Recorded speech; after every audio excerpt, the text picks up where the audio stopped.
1300 hours, Pakistan Standard Time. Assalamu alaikum. This is Radio Pakistan. The news read by Hassan Gilani. First, the headlines. Prime Minister is in Naran to inaugurate various development projects for the promotion of tourism and environmental protection. Advisor on Parliamentary Affairs says Prime Minister is committed to grant the right of vote to the overseas Pakistanis. Special Assistant on Health has urged people to strictly follow SOPs to control the spread of COVID-19. Bloomberg reports that India has deployed 50,000 additional troops with heavy artillery and fighter jet squadrons at Chinese border in Indian illegally occupied Jammu and Kashmir over the past few months. And now the news in detail.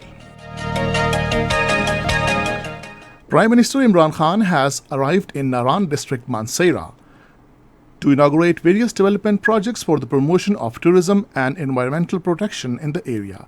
The projects include tree plantation on the banks of Kunhar River, distribution of motorbikes among community river rangers, raising trout fish in the Kunhar River, provision of 5.5 million eco-friendly biodegradable bags, and emergency response service for the tourists and delivery of machinery and equipment for waste collection.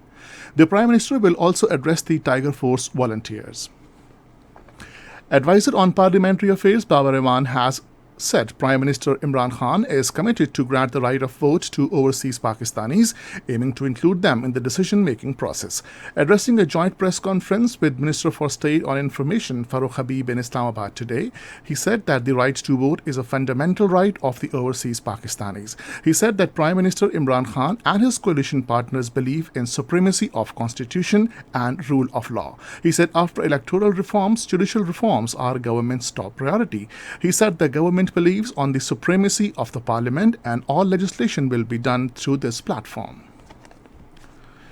Prime Minister's Special Assistant on Health Dr. Faisal Sultan has urged people to strictly follow the SOPs to control the spread of COVID-19.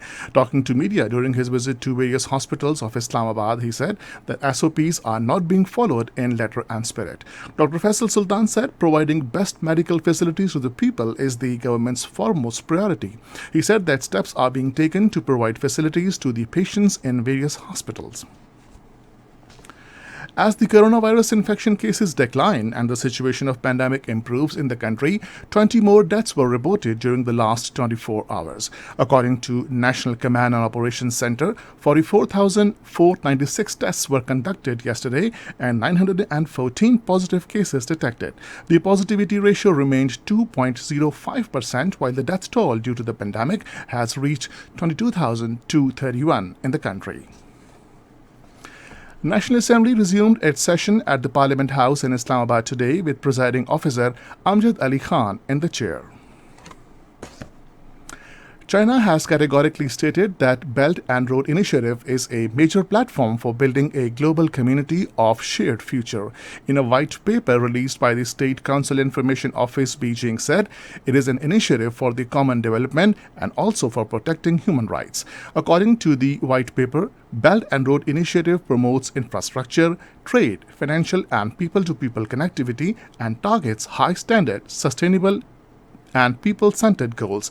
According to a World Bank study, the initiative could help lift 7.6 million people out of extreme poverty and 32 million people out of moderate poverty. China is also striving to create a just and rational global environment governance system driven by cooperation and mutual benefit. Bloomberg reports that India has deployed at least 50,000 additional troops with heavy artillery and fighter jet squadrons at its border with China in Ladakh region of Indian illegally occupied Jammu and Kashmir over the past few months. The global media outlet says over 450,000 Indian troops and paramilitary forces are already present in the area, where both countries clashed several times last year.